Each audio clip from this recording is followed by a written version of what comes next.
OnePlus presenta Somos Magazine con Gabriel Caicedo, Isabel Espinosa y Ana Galarza. Buenas tardes, amigos. Estamos en un programa más de Somos Magazine a través de OnePlus TV. Tenemos un programa especial. Hemos tratado de hacer lo mejor posible con este programa y hemos invitado siempre a los mejores. Siempre nos caracterizamos por eso. Quiero primero darle paso a mi compañera Isabel Espinosa. Buenas tardes, Isa. Volviste después de un viaje merecido que te diste. Buenas tardes. Muchísimas gracias, querido Gabriel. Bienvenidos a todos quienes nos siguen en nuestro programa Somos Magazine a través de OnePlus TV. Un abrazo a mis compañeros. Bueno, Ana creo que no nos puede acompañar hoy día. Un abrazo grande, Gabriel. Bienvenido, John. Es un programa muy especial el día de hoy. Vamos a tratar temas que la verdad son muy complicados, muy complejos. Tenemos invitados de lujo. Muchísimas gracias por haber aceptado nuestra invitación, John. Gracias por esta apertura. Vamos a indicar en primer lugar que OnePlus TV se transmite en la señal de cable www.oneplus.tv, también a través de los canales 14, tanto en Extreme, en CNT y Claro, y también en 514 en Claro. Por todas las redes sociales también pueden sintonizarnos el día sábado a las 12 del día, el domingo reprise a las 12 también, el martes se repite a las 11 y a las 23 horas, y el miércoles a las 4 de la mañana para los ecuatorianos que nos sintonizan desde Europa. Antes de comenzar el programa, vamos a pasar a un reportaje especial que hemos preparado justamente sobre el tema de este programa que estamos haciendo hoy para todos ustedes. El amotinamiento de presos que dejó al menos 116 muertos el martes pasado en Ecuador agudizó la crisis penitenciaria en el país, que ha padecido ya 3 matanzas en cárceles en lo que va del año, con un saldo de casi 240 fallecidos. Estas son las 3 claves para entender la crisis. Primero, ¿cómo es el sistema penitenciario de Ecuador? Con 65 prisiones, la población carcelaria es de unas 39.000 personas cuando la capacidad es para 30.000, según cifras oficiales. Un 50% de los detenidos no tiene sentencia. Además del hacinamiento, las prisiones carecen de suficientes guardias internos. Hay 1.500 en todo el país y hacen falta otros 3.000, aseguran expertos. En algunas de las principales cárceles hay apenas un guardia por cada 100 presos. El número de reclusos creció en 30% en los últimos 6 años, mientras que el presupuesto se redujo en $150 millones a 99 millones en el mismo periodo. Las principales penitenciarías están ubicadas en las ciudades andinas de La Tacunga, Centro y Cuenca Sur, así como el puerto de Guayaquil Suroeste, donde hay un gran complejo carcelario que alberga a 1/3 del total nacional de reclusos. Segundo, ¿qué condiciones agudizan la crisis? Además de superpoblación y el déficit de guardias, la crisis penitenciaria ha empeorado por el alto nivel de violencia desatada por una guerra entre bandas vinculadas al narcotráfico internacional, sobre todo mexicano y colombiano, que de manera sangrienta se disputan el poder dentro y fuera de las cárceles. Las prisiones se han convertido en comandos centrales criminales, desde los que se imparten órdenes, indican expertos. 1/3 del total de presos tiene algún vínculo con el narcotráfico. Para los traficantes, Ecuador resulta estratégico por su economía dolarizada, por disponer de 5 puertos marítimos para la exportación de drogas, la corrupción y la infiltración del crimen organizado en la seguridad, justicia y carcelaria. La diversidad de bandas es tal que solo en la penitenciaría de Guayaquil hay 16, señaló la abogada Itania Villarreal, ex directora de prisiones. Hace falta un penal específico de máxima seguridad para que no estén mezclados los presos de alta peligrosidad con el resto, anotó. Los enfrentamientos han sido cruentos. En febrero se produjeron amotinamientos simultáneos en 4 cárceles de 3 ciudades, incluida Guayaquil, con un saldo de 79 reclusos muertos. Entonces circularon imágenes de cuerpos desmembrados y quemados. Tercero, ¿Qué provocó el motín del martes pasado en una cárcel de Guayaquil? Reclusos de una banda celebraron el cumpleaños de uno de sus líderes e hicieron alarde de tener el poder en la prisión. Eso molestó a otras organizaciones rivales ubicadas en otros pabellones y desató los enfrentamientos con armas de fuego y granadas, según el sitio local Primicias. La Fiscalía señaló que la lucha por ostentar el poder al interior de la penitenciaría del Litoral y la intención de parte de las autoridades de trasladar a los cabecillos de organizaciones delictivas a otros centros penitenciarios del país habrían sido los detonantes de los enfrentamientos. El presidente ecuatoriano Guillermo Lasso reportó 116 muertos, 6 de ellos decapitados y casi 80 heridos, mientras la policía lleva 3 días intentando retomar el control de la cárcel en cuyos exteriores hay militares con tanquetas. La lucha por el poder se da entre bandas con nexos con grupos narcotraficantes, como los carteles mexicanos de Sinaloa y Jalisco Nueva Generación. 2 de estas bandas ecuatorianas tienen unos 20.000 miembros entre ambas, frente a unos 51.000 policías. A dar paso al primer invitado, John Garaycoa. Es un personaje, yo lo conozco muy bien, un directo amigo de nosotros. Él es máster psicofisiológico, forense, poligrafista, experto en seguridad y es el representante principal de la firma Max Security. John, tú has tenido la oportunidad, tú que eres un hombre justamente que trabaja con el tema de seguridad.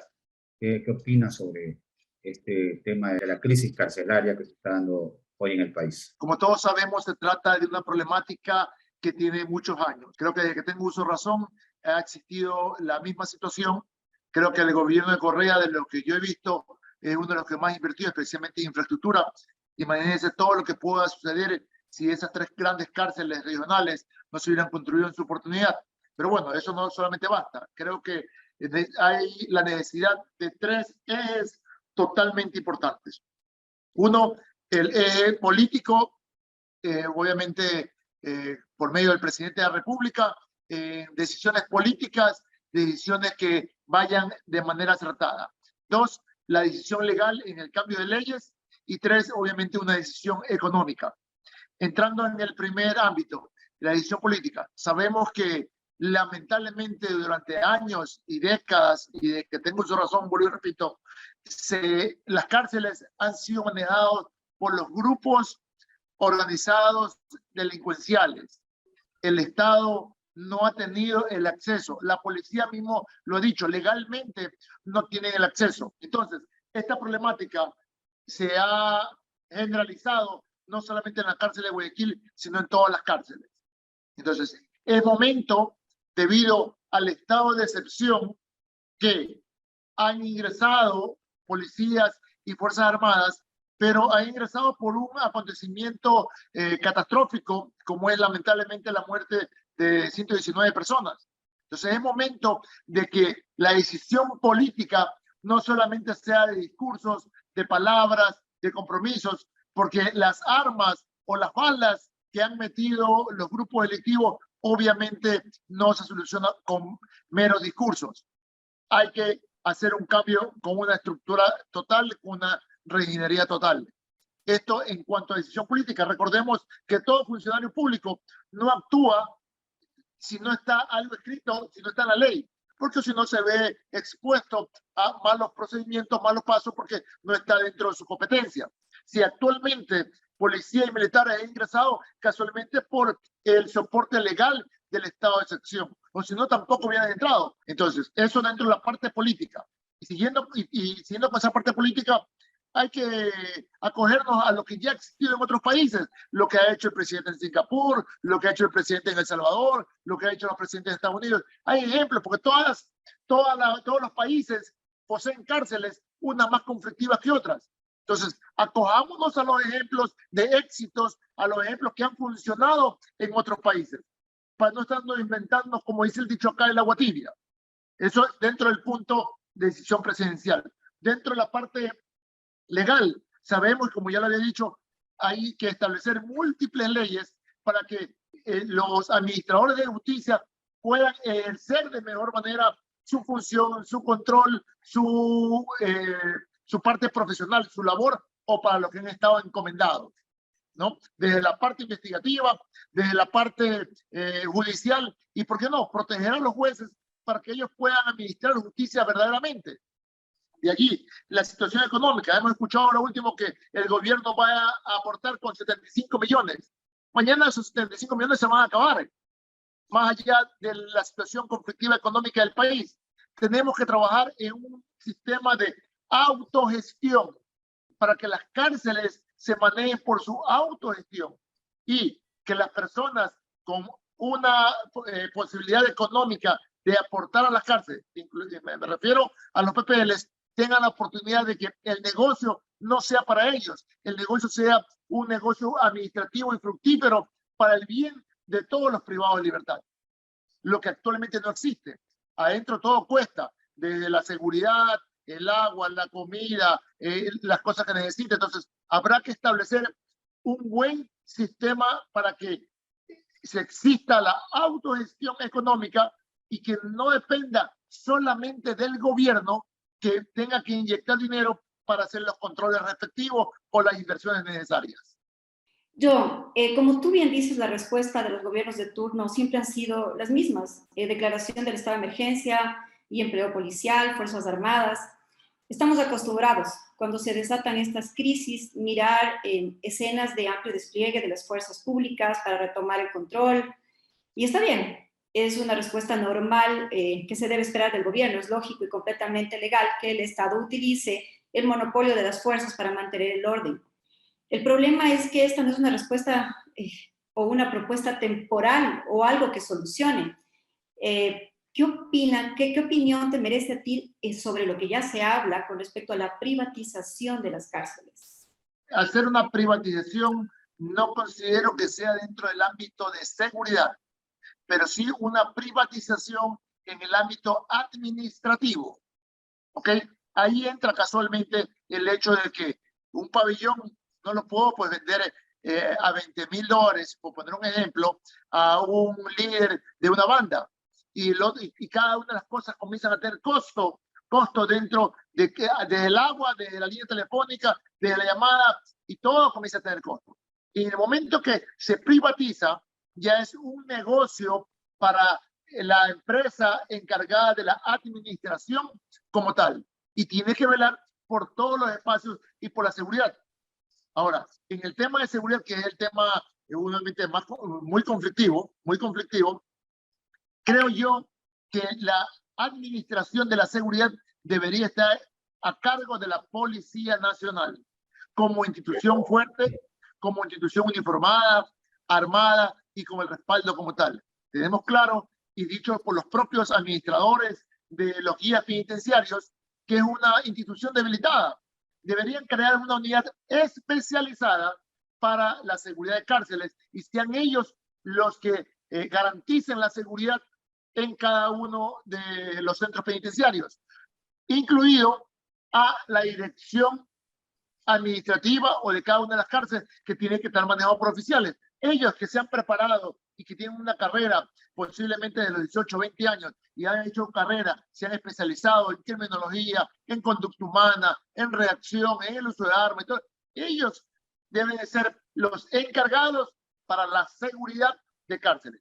Obviamente que para que esto exista se deben cambiar las leyes, porque actualmente no se estipula de que la policía se haga cargo de la seguridad como tal. El presidente de El Salvador, Nayib Bukele, ha establecido una forma muy dura de combatir este tipo de exabruptos, de estos pandilleros que se tienen sometidos a las cárceles. Les ha puesto unos cercos totalmente sin vista a nada. Tienen que estar encerrados con unos muros bastante imponentes, los hacen hacer todos los días ejercicios, los tienen realmente de una forma que quizás los grandes defensores de los derechos humanos reclamarían. Ese es un tema efectivo, ha funcionado. Tal vez sería la forma también de aplicarlo acá. Sí, así es. Yo sí estoy de acuerdo obviamente con eso. Obviamente primero la decisión presidencial. Segundo, el tema, hay un régimen paramilitar, es lo que ha hecho posiblemente el presidente Bukele en las cárceles de El Salvador, donde la disciplina es lo principal y vemos que a todas las personas cortado el pelo, sin camiseta, en un clima, especialmente en Guayaquil, estar sin camiseta, sin zapato, porque el zapato es una herramienta también de seguridad a favor de la persona que está usando su calzado, ¿verdad? Entonces, es toda una estructura y bajo un régimen disciplinario. Hago también otra analogía. Nosotros cuando rompemos un hueso, para soldar ese hueso, tenemos que estabilizarlo, ¿no? Inmovilizarlo, enyesarlo, por así decirlo, ¿verdad? Entonces, de esa manera se va a soldar. Asimismo, sabemos que las neuronas no se regeneran, pero en el momento que hacemos un ejercicio regenerativo completo, donde no entre pues la situación de que voy a una cárcel y hago lo que me da la gana, sino que estoy bajo un régimen estricto de control, eso a nadie le va a gustar. A nadie le va a gustar. Entonces, ahí es cuando la persona le teme a la cárcel. Pero actualmente tú te enfrentas a un delincuente en la calle y a él no le interesa pues que lo metan preso porque ya ha estado preso quién sabe cuántas veces. Y para él es un currículum que lo metan preso nuevamente y es más, cuando entra va a hacer negocio también dentro de la prisión. ¿Ok? Entonces, eso no lo atemoriza. Pero sí lo atemoriza el hecho de hacer una inspección conductual de cada uno de ellos. Y también debemos establecer de que determinada persona, por su índice conductual, no está apto, a pesar de que haya cumplido con lo que manda la ley, de pronto no está apto para reinsertarse a la sociedad, ¿no? ¿Por qué? Porque ya es como cuando en el Lorenzo Ponce hay personas que no están aptas para reintegrarse a la sociedad y tienen que permanecer en el Lorenzo Ponce porque sus neuronas no están habilitadas como tal, ¿verdad? Asimismo, en la conducta criminológica, en el antes, durante y después, puede haber personas que ya están adaptadas a ese tipo de vida, a ese tipo de negocio y a ese tipo de ambiente que no están aptas para estar en la sociedad como tal. Y eso habrá que analizarlo en el estudio criminológico que se debe hacer a las personas. Uno de los problemas de la degradación de todo esto es que los policías y guías penitenciarios conviven con los delincuentes en los mismos lugares. No tienen condiciones óptimas tampoco y además son producto de la extorsión. ¿Cómo mejorar las condiciones de vida de los policías, guías penitenciarios para evitar que sean realmente extorsionados por estos grupos? Correcto. Recordemos, tal vez hace unos 20 años atrás, una de las primeras cárceles en la ciudad era en el cuartel Moelo. Entonces, usted es muy joven de pronto y no sabe recordar eso allí. Pero se decía, y estábamos acostumbrados que había una cárcel en el cuartel Moelo. Entonces, no puede convivir el privado de libertad con el policía también que vivía en el cuartel Moelo cuando era llamado cuartel Moelo.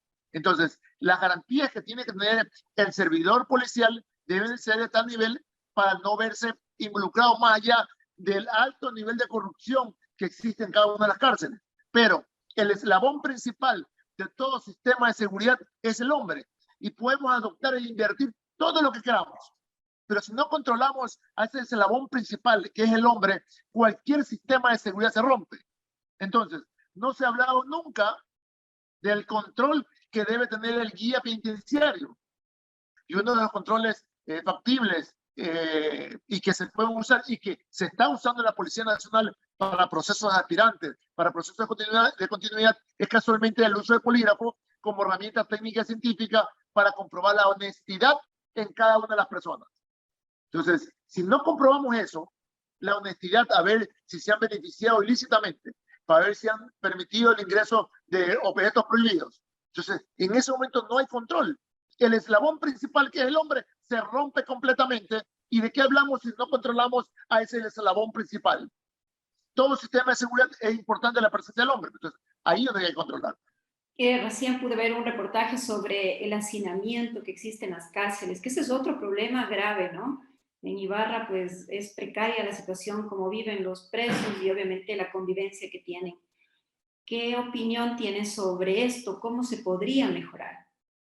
Obviamente puede que sea necesario el hecho de construir nuevas cárceles. Y ahí está la mano de obra, ¿no? Para construir al interior, que resulta de que nunca se ha hablado por parte del gobierno, de ningún gobierno, en decir, en tal ubicación geográfica va a quedar la futura cárcel del Ecuador o como se llame. Entonces, si es necesario crear más cárceles, habrá que hacerlo. Si es necesario ajustar y lo que ya se está haciendo, dando indultos o qué sé yo, habrá que hacer todo.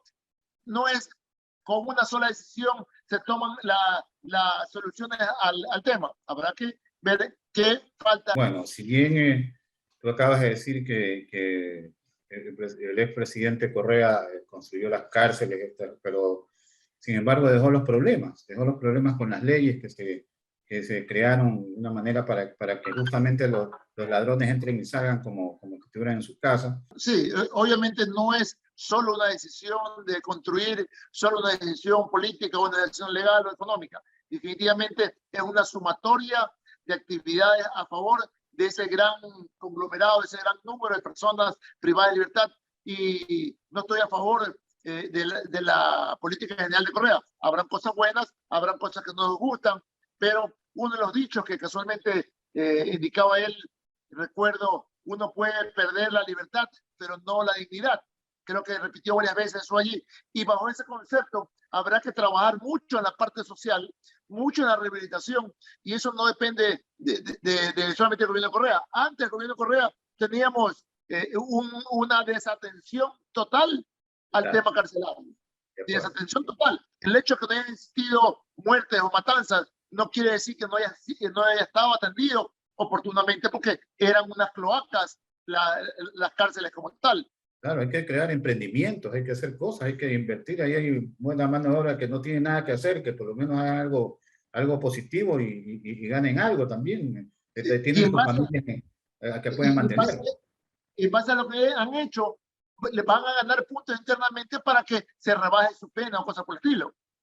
Bueno, es una realidad. Ha sido muy importante la entrevista con John Garaycoa. Isabel, ¿querías acotar algo?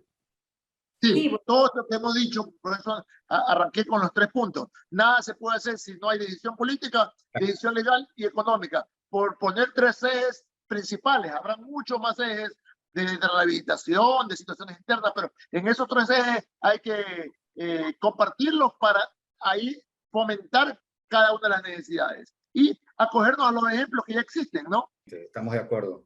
Gracias por tu participación en este programa. Gracias una vez más. Bueno, vamos con la segunda parte del programa Somos Magazine a través de OnePlus TV. Este programa lo pueden ver el día sábado al mediodía por la señal de televisión por cable de Extreme, de SNT y de Claro, y también 514. Todos los anteriores son 14 y este es 514.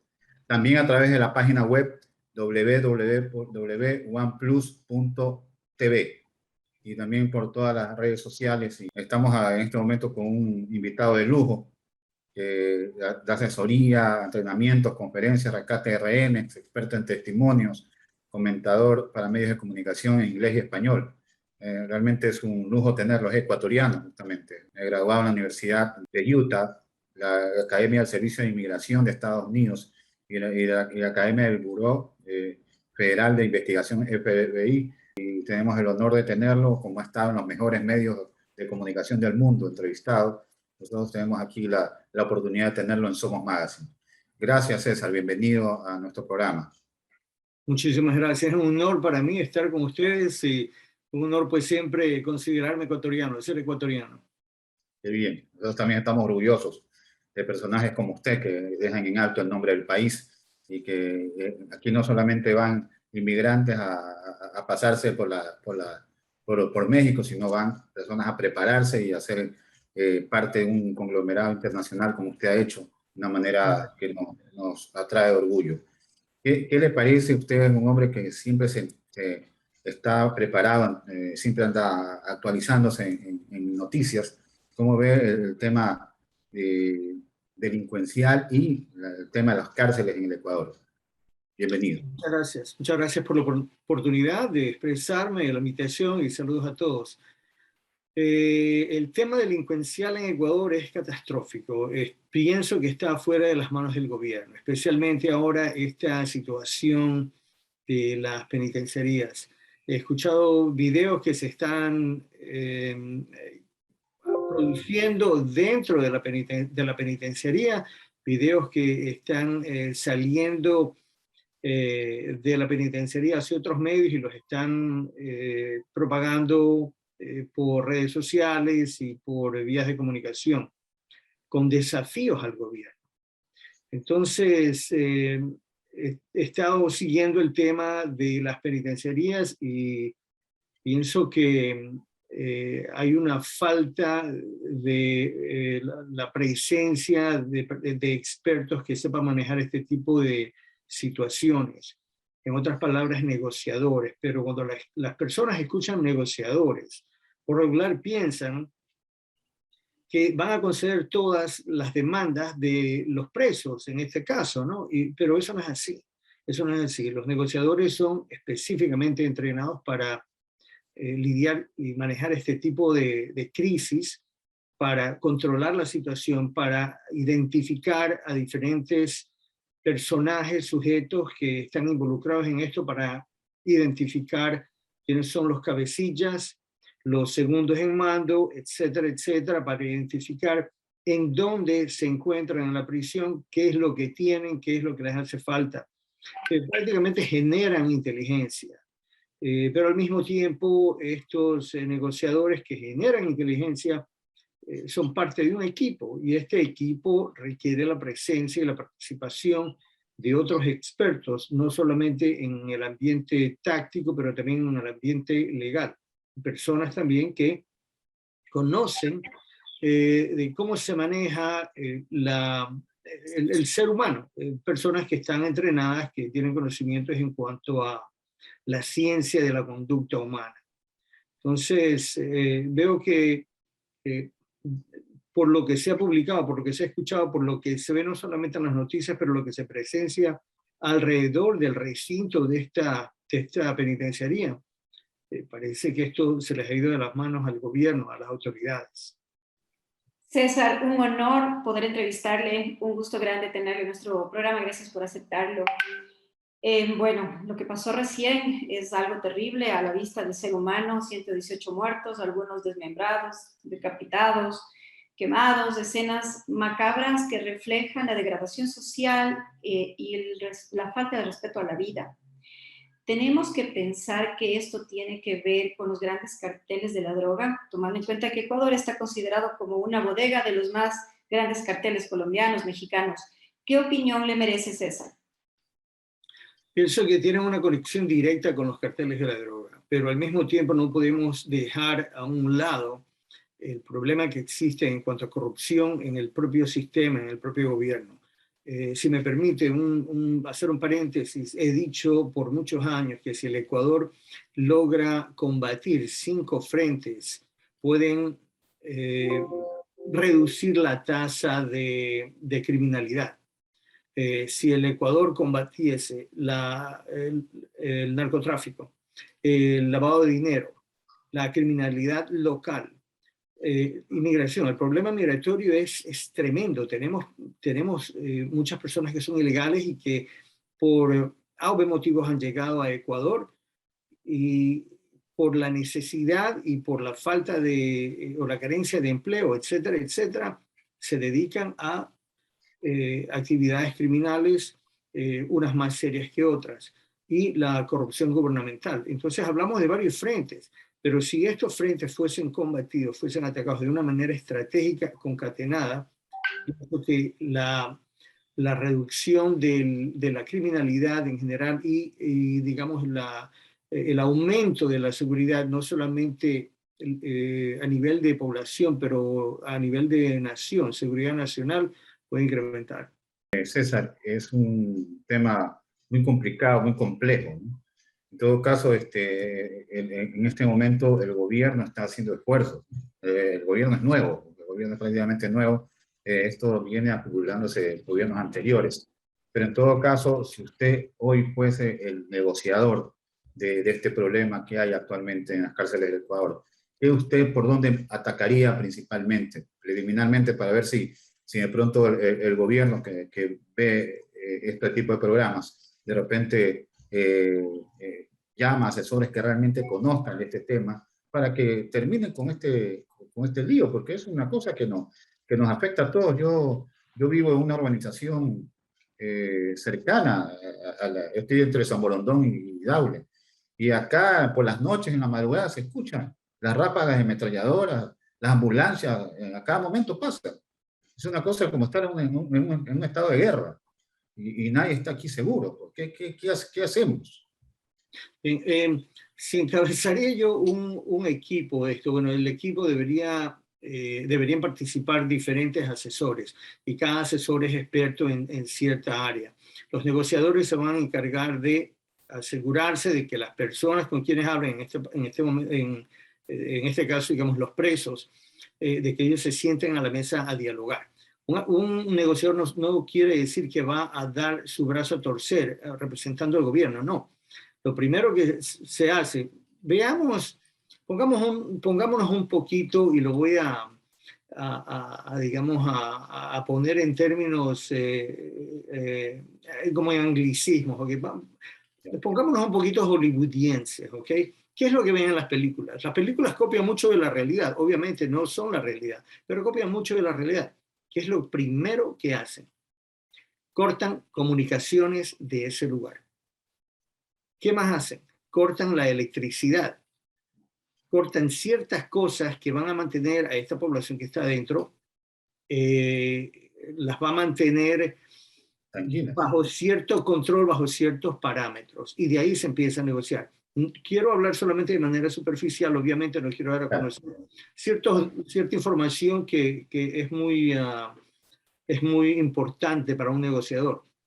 El negociador sabe hasta qué punto puede persuadir y hasta qué punto puede presionar. Aparte de los negociadores, existen aquellos que recogen o generan inteligencia de lo que escuchan hablar, de los informes, ya sea de la Policía Nacional, de las Fuerzas Armadas, de unidades de seguridad o de unidades de inteligencia. Debemos armar digamos, un esquema, en una cartelera, poner quiénes son los miembros, los sujetos de estos grupos y qué relación tienen, dónde están, en qué lugares están, si existen inhibidores activos, si no existen inhibidores activos, todo ese tipo de cosas. Trajera la participación de expertos tácticos que viniesen con ciertos equipos con los cuales pues se puede ver más de lo que los humanos pueden ver. ¿Okay? Trajera a la mesa varias herramientas de trabajo que ayudarían a recoger o a generar inteligencia, y al mismo tiempo a negociar con estas personas y a persuadirlos a que se rindan para restaurar la seguridad. César, definitivamente lo que está sucediendo no es un hecho aislado. Es guerra de bandas, de pandillas, problemas estructurales de la sociedad también puede ser. Tú hablas sobre negociar. ¿Y qué pasa si es que de por medio hay intereses políticos que han armado todo esto para desestabilizar al gobierno actual, que es un gobierno nuevo, como decía Gabriel? Bueno, todo eso se va a tratar de identificar durante las conversaciones o los diálogos que se mantengan con los presos, pero al mismo tiempo los equipos de inteligencia, los agentes que generan la inteligencia a través de reportes que ya tengan en cuanto a estas personas, si identifican que hay intereses políticos, pues entonces ahí viene el sistema judicial a jugar parte en este tipo de casos, en este tipo de crisis. Realmente, a mí me preocupa un poco el tema de la negociación con esta gente, porque hay gente que ha cortado cabezas, gente que ha desmembrado, los ha quemado. O sea, gente realmente peligrosa. O sea, no son personas tan fáciles de acceder. Pero la negociación es importante. Un poco más disciplina. Pero la negociación es importante. O sea, sin dar a conocer más de lo debido, hay que abrir un canal de comunicación y hay que cortarles el resto de canales de comunicación que ellos tienen, porque mientras entran periodistas con o sin permiso del gobierno, hacer sus reportajes investigativos, etcétera, etcétera, ellos tienen una voz que sigue saliendo, que es contraproducente. Ese método es contraproducente. Yo sé que la prensa tiene su obligación, su responsabilidad, pero al mismo tiempo eso puede causar un descontrol y nadie puede asegurar que un periodista que entre realmente puede salir, porque si ellos cambian, tienen un periodista ya adentro. Pueden dejar salir al camarógrafo o pueden dejar al camarógrafo y al periodista adentro y ahora tienen ¿qué? Un medio de comunicación que no solamente es a través de redes sociales, sino a través de un canal de televisión que posiblemente va a poner al aire lo que ellos digan, los mensajes, las cosas, lo que pasa ahí. Es muy lamentable lo que estamos viviendo, son consecuencias de circunstancias pasadas, por ejemplo, la salida de la base de Manta, tomando en cuenta que nosotros estamos geográficamente ubicados, nuestro país está en el centro, es el facilitador de estos dos países que se dedican al narcotráfico, pues entendemos que el mensaje que nos están dando estas personas que operan dentro de la cárcel, pues es dramático y es urgente, emergente que el gobierno tome cartas en el asunto. Sí, yo creo que lamentablemente se les está yendo de las manos. Yo no sé qué tipo de asesores tienen, no estoy diciendo que ellos son buenos, malos, pero los resultados, obviamente el gobierno, por seguridad, para proteger la integridad de la operación que están haciendo, no lo van a dar a conocer. Pero, por ejemplo, asesores como humildemente yo, digamos, ¿no? Somos como un doctor. El paciente viene y el paciente tiene fiebre y el paciente tiene los ojos irritados, la garganta irritada, el pecho. Okay, hay diferentes síntomas que el doctor ve. El doctor sabe casi enseguida qué es lo que el paciente tiene. Desde fuera, nosotros estamos viendo qué es lo que está pasando, cómo es que hay una penetración por cierta sección del perímetro de la penitenciaría y que realmente las paredes están muy cerca de la calle. O sea, eso me parece tal vez algo contraproducente, ¿no? Un poco difícil ya de manejar. Bueno, yo creo que lo que ha dicho César es sumamente importante. Yo creo que las personas que tienen, o sea, estamos con una bomba de tiempo, una papa caliente, una cosa tremenda que no ha pasado anteriormente. Esto no tiene parangón en la historia. Siempre ha habido problemas, siempre ha habido narcotráfico, siempre ha habido cosas dentro de las cárceles, pero nunca a este nivel. Es un nivel ya. Acabas de tocar un punto excelente. Entonces, ¿hasta cuándo vamos a estar en esta situación? Ya, ¿qué es lo que se viene después de esto? Entonces ya hay que cortarlo de raíz, hay que contratar a las personas indicadas para que negocien este tema y ya todos estemos más tranquilos, incluso los mismos presos, los que no están involucrados en ese tipo de situaciones, que quieren salir de ahí, que quieren ir a ver a sus familiares, aquellos que ya cumplieron sentencias. Hay algunos que ya hace 3 meses ya cumplieron su pena y no pueden salir todavía, no tienen el egreso. Eso tenemos que preocuparnos. ¿Hasta cuándo vamos a estar en esta situación reportando solamente muertes en una cárcel y dando historias sobre estos personajes que después se hacen hasta famosos? Después le ponen el apodo del jefe de la mafia, le ponen a uno del barrio. Acabas de mencionar un par de puntos muy importantes. En primer lugar, tu pregunta de qué es lo que viene después. Bueno, lo que está sucediendo ahora es lo que yo advertí en el año 2012, 2013, 2014, cuando he tenido entrevistas en otros medios allá en Ecuador. Lo he dicho, ¿no? Las FARC van a poner una presencia, una huella tan impresionante que el crimen organizado va a explotar. Y los carteles de México que se pelean con los carteles de Colombia por el dominio de las rutas, se va a volver una guerra campal. Les advertí de esto hace años. ¿Okay? Lo que se avecina es peor, es mucho peor. Entonces, el segundo punto, hablas de los presos que debían haber salido ya hace 2, 3 meses atrás, que no han podido salir. Bueno, el sistema penitenciario y el sistema judicial van de la mano. Porque si el uno no funciona, el sistema judicial no funciona, este se desacelera, se atrasa y ocurre justamente lo que está ocurriendo hoy en día. Entonces, hay que estudiar, ver qué es lo que está pasando en estos dos sistemas, hay que rehabilitarlos, hay que modernizarlos. Completamente de acuerdo, César. Ha sido muy provechosa esta entrevista. Realmente hemos aprendido mucho de esto. Esperemos que las personas que vean y escuchen este programa, pues también tomen asuntos sobre este caso. Agradecemos a César Paz por su participación. Gracias por haber estado con nosotros, César. A las órdenes, muchísimas gracias. Me siento muy orgullosa de presentar a alguien que yo admiro mucho, que conozco desde que era muy pequeña. Es una persona que para mí representa la honestidad, la honradez, una persona que definitivamente en algún momento representó con valentía y honor a nuestro país. Bienvenido, General Luis Altamirano. Buenas tardes, muchas gracias a usted, Isabel, y de igual forma a Gabriel. Una buena tarde a ustedes y muchas gracias por la invitación.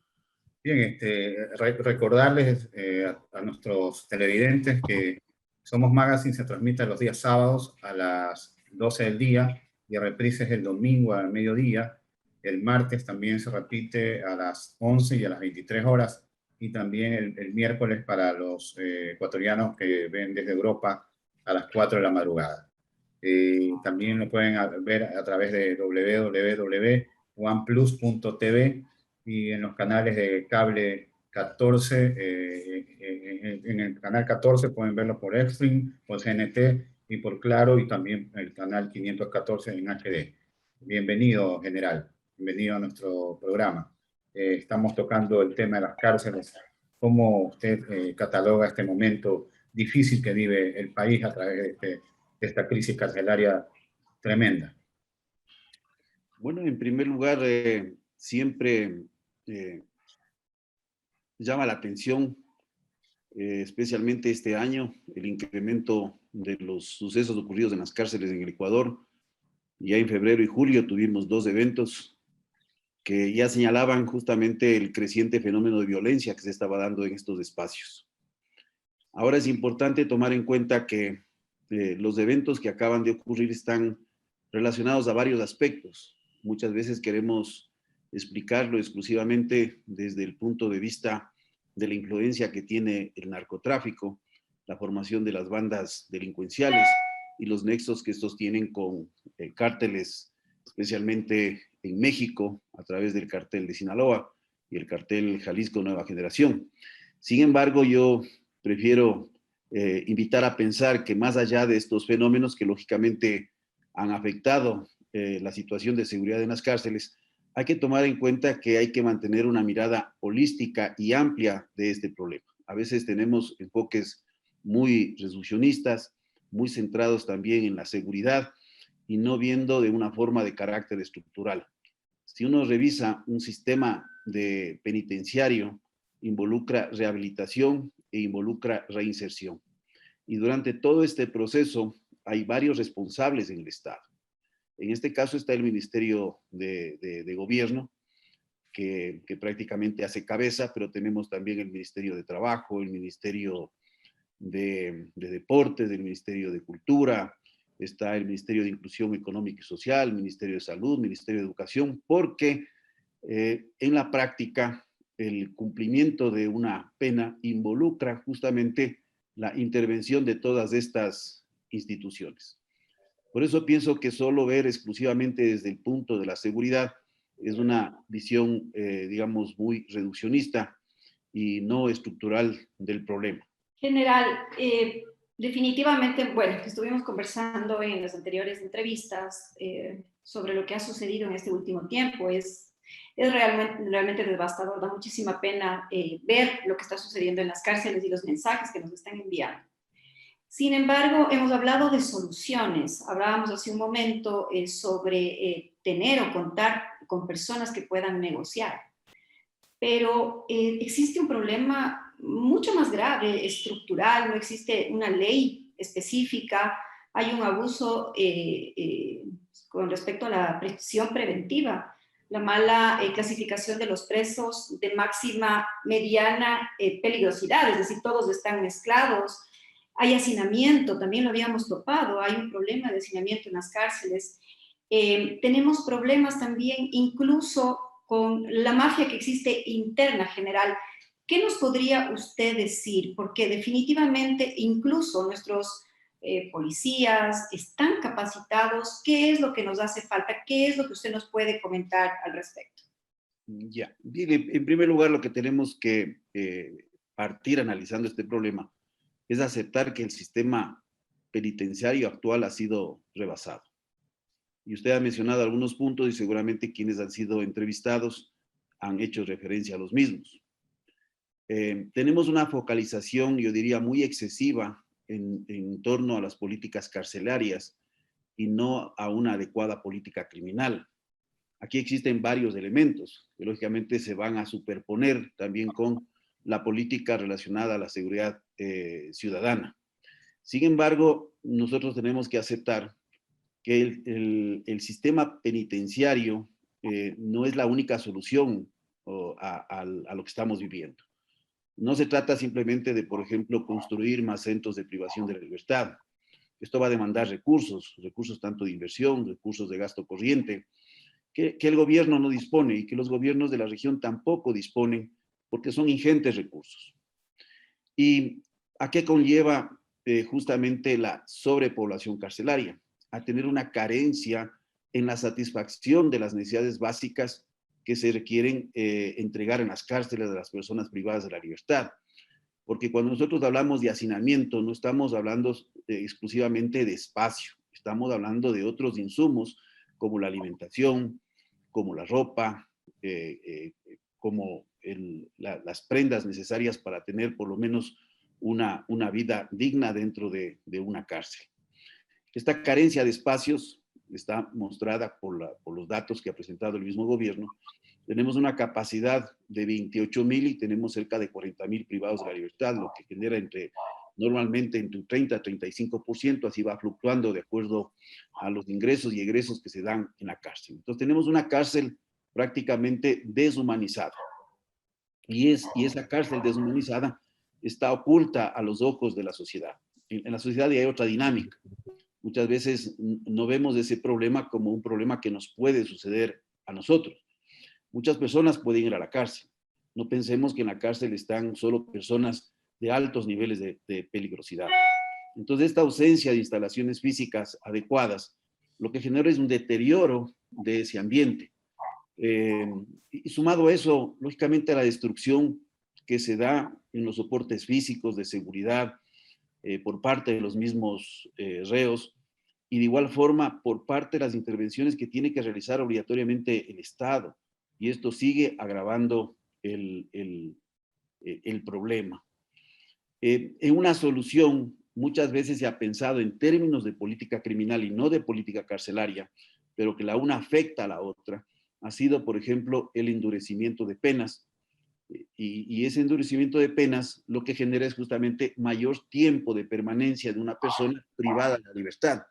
Y muchas veces, si nosotros analizamos cuáles son las causas, a veces tenemos por delitos menores personas que son sentenciadas a 5 o 7 años de cárcel, en donde no estamos garantizando bajo estas condiciones ningún proceso de rehabilitación y peor de reinserción. General Altamirano, usted hoy es ministro de Defensa, hagamos una suposición, y se da lo que se ha dado ahora en la penitenciaría del Litoral. Gente degollada, quemada, cortada las cabezas, y existe, y ya sabemos todo lo que hay en ese entorno. ¿Qué haría usted si usted fuera hoy ministro de Defensa? ¿Qué haría por mejorar esa situación que hoy vivimos? Bueno, yo lo que le puedo mencionar es que este no es un problema del sector defensa. Hoy, viviendo un estado de excepción, se han asignado misiones a Fuerzas Armadas en contribución a la solución de un problema que es mucho más complejo que exclusivamente colocar efectivos militares o colocar también efectivos de carácter policial. Aquí tenemos, dentro de este problema de escasez de recursos, problemas que están relacionados, por ejemplo, con el Cuerpo de Vigilancia y Seguridad Penitenciaria. Una cantidad de guías insuficientes. Prácticamente tenemos un déficit en el orden del 60%. Si hablamos de 1.500 guías en la actualidad, solo pensemos que una cárcel funciona a las 24 horas. Hay turnos, hay días de descanso. Es decir, tenemos una cantidad de guías penitenciarios prácticamente exigua a la capacidad sobrepasada del sistema carcelario. A eso sumemos, por ejemplo, que no hay un plan de carrera. Es decir, por más que el Código Orgánico de Entidades de Seguridad Ciudadana mencionan los grados o los niveles que pueden ellos tener, no existe un plan de carrera que defina procesos de formación, procesos de perfeccionamiento, de especialización. Todos poseen una formación de carácter genérico. Solo pensemos qué pasaría una policía con una formación de carácter genérico, un ejército con una formación de carácter genérica. Entonces, eso no es adecuado. A eso súmese problemas de bajos salarios, falta de competencias específicas y el riesgo y el peligro al que están sujetos, porque muchos de estos son amenazados de forma directa e indirecta y a través también de sus familias. Entonces, este no es un problema que tiene que provenir su solución desde el sector defensa. Hay una contribución que en este momento se está haciendo frente al déficit de la seguridad que se tiene en las cárceles.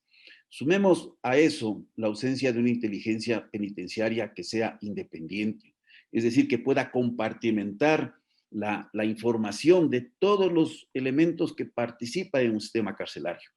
Porque la inteligencia tiene actividades que se conocen como de inteligencia propiamente dicho, sobre aquellos factores para tomar decisiones con respecto a lo que ocurre dentro de una cárcel, pero también la contrainteligencia en relación a todos los intervinientes de una cárcel, que la misma policía, las mismas Fuerzas Armadas, en donde hemos visto que han sido penetrados, que han sido contagiados de estos fenómenos.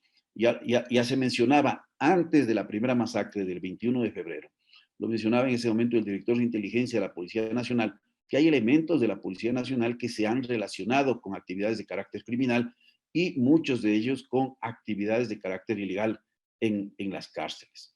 Entonces, es un problema, como digo, complejo, pero se requiere estructurar un sistema de inteligencia penitenciario que sea totalmente independiente de la Policía Nacional, de las Fuerzas Armadas en el caso que intervengan, de tal forma de que puedan ellos manejar justamente esa información de las cárceles y a través de un sistema integrado de inteligencia, el poder compartir la información, porque estas actividades, muchas de ellas, si no la mayoría, están vinculadas con actividades externas.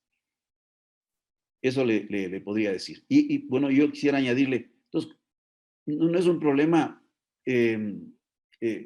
digamos, de tomar solo medidas emergenciales.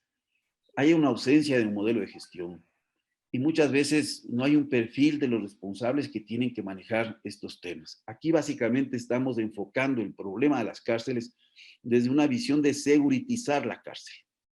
Es decir, tomamos acciones emergentes, tenemos ahí un objeto de seguridad que está relacionado justamente con disminuir el nivel de caos, tomamos simplemente acciones emergentes, pero no tomamos acciones integrales. Y esas acciones integrales no solo son responsables el gobierno, también una corresponsabilidad en la función de la Asamblea, en poder legislar las normas y las leyes que tienen que cambiar para solucionar integralmente este problema. Por eso hay ejes normativos, hay ejes de gestión, hay el eje de seguridad. Entonces sería muy pequeño ver desde una posición, por ejemplo, de cuál sería una actividad responsable del Ministerio de la Defensa. Entonces, general, ¿sería una solución privatizar la administración carcelaria? La privatización de los centros de privación de la libertad puede ser una opción. Hay que revisar esta opción en términos legales. Y yo veo ahí un beneficio que es importante, que es justamente el manejo y la administración del presupuesto en lo que es la gestión de una cárcel. Estamos viendo un problema pequeño. O sea, como le digo, esto es mucho mayor. Hay un problema en el Estado en el manejo del sistema de compras públicas. Es bastante engorroso, es bastante complejo, se refiere a plazos, a niveles de ejecución lineal. Muchas veces no se tienen los recursos, los plazos se completan, los presupuestos se retiran, se disminuyen. No hay planificación que funcione bajo estas premisas. Entonces, la privatización de la cárcel podría funcionar al tener una disponibilidad de recursos, porque hay un contrato de por medio y hay un pago obligado que tiene que realizar el Estado. Y una entidad privada puede modificar los componentes de su planificación de ejecución anual frente a las necesidades o demandas que se presenten. En el sistema del sector público es bastante complejo. Es difícil, por ejemplo, tener proyectos de inversión nuevos dentro de un año si estos no son presentados por lo menos un año de antecedencia. Es decir, es muy difícil gestionar, por ejemplo, niveles de inversión, gestionar también ciertos rubros de gasto corriente, porque el sistema de planificación, o sea, del Código Orgánico de Planificación y Finanzas Públicas, genera realmente limitantes. Pero yo no descarto que pueda ser una opción, eso tiene que ser revisado, pero tiene sus costos, pero con eso no se desentiende el Estado. Mire, hay otros problemas. Una cosa es administrar la cárcel físicamente. Pero vamos a ver, por ejemplo, los problemas de excarcelación. Los problemas, por ejemplo, para optar las personas por otro sistema, por ejemplo, abierto, semiabierto. No hay la celeridad, no hay proceso automático. Tenemos personas privadas de la libertad que han cumplido ya su pena. No pueden salir porque no tienen abogado. Hay personas que pueden cambiar su régimen después del 60% del cumplimiento de su pena, que yo pienso que podría ser un 40% dependiendo de la naturaleza y tipo del delito. Pero para que estas carpetas se muevan, y está eso escrito en la Política Nacional de Rehabilitación, que me parece que es un buen diagnóstico el que se hizo y que se entregó el 17 de mayo, si no me equivoco, antes de que inicie el gobierno actual. Hay un muy buen diagnóstico ahí realizado, pero ahí se menciona, se pagan entre 500 y 3,000 dólares. Es el nivel de corrupción que existe en funcionarios de la administración carcelaria, para dar paso, por ejemplo, a estos pedidos de pasar a regímenes abiertos una vez que han cumplido un porcentaje de la pena, que en este caso es del 60%. Bien, ha sido muy interesante todo lo que se ha contado este día. Yo leí alguna vez una información de un país europeo, que en este momento no recuerdo, que para resolver el problema de la prisión habían nombrado un comité donde había el sector educativo, estaba el sector privado, Fuerzas Armadas y gobierno, y habían hecho un ente técnico que hacían que alguien que había cumplido su pena tuviera trabajo después de salir. O sea, que le esperara algo más que delinquir nuevamente y volver, ¿ya? Y bueno, según esta información que leí, había funcionado el sistema. No sé si posteriormente pasó eso o no sé si lo tomaron otros países, pero ahí hay varias fórmulas. En este momento no vamos a poder hablar de todo lo que se pudiera hacer, pero hemos contribuido en algo hacia esa meta. Gracias, General Altamirano, por su valiosa participación. Ya, muchas gracias a usted, Gabriel, muchas gracias también a Isabel. Una buena tarde. Muchísimas gracias, una buena tarde. Gracias. Gracias, hemos tenido un programa muy interesante, un programa especial. Agradecemos a Yoko Juez por habernos dado más tiempo de lo normal para poder establecer este programa que seguramente esperemos que les sirva a todos los televidentes que han tenido la oportunidad de vernos. Hasta la próxima semana estaremos con más de Somos Magazine.